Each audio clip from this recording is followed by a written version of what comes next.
Bon, cette fois un sujet un peu plus drôle, on va parler parodie et imitation.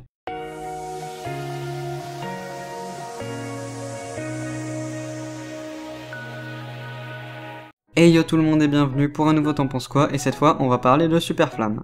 Donc, la chaîne de Superflamme est une chaîne d'imitation, de détournement et de poésie. Oui, le dernier point est un peu différent, on y reviendra plus tard. Donc, on va commencer par son émission la plus connue, Vox Populi. Dans Vox Populi, Superflamme nous apprend à imiter certaines voix, comme par exemple celle d'Eddie Murphy, Jean-Pierre Pernaut, ou encore François Hollande. Je vous laisse écouter. Et on n'oublie pas le débit vocal rapide et la fin des phrases qui montent vers le haut, si haut, tellement haut, Dieu, m'entends-tu?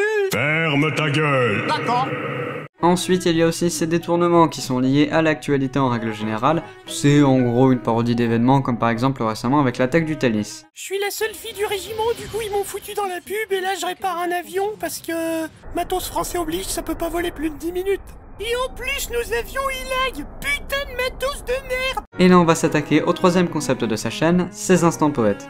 Donc, ces instants poètes sont, tout simplement, des poèmes écrits par Superflamme. Les sorties ne sont malheureusement pas régulières, même si le dernier épisode, T'es odieux, est sorti il y a quelques jours. J'aime beaucoup ces poèmes, même si la qualité audio est un peu à déplorer dans son dernier épisode, dû au vent vu qu'il tournait en extérieur. Et je trouve que ça dénature pas mal avec ses autres vidéos, ce qui peut sembler déroutant au premier abord, mais je trouve ça bien qu'il ne se limite pas dans ce qu'il veut faire.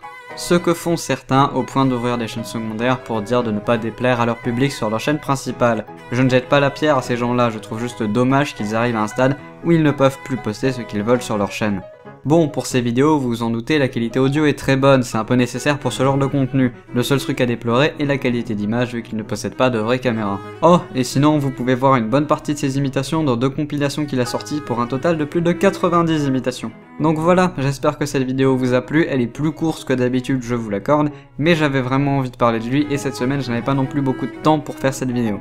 En tout cas, comme toujours, les liens et infos sont en description, n'hésitez pas à partager la vidéo et si vous avez des chaînes sympas à me faire découvrir, n'hésitez pas à le faire en commentaire.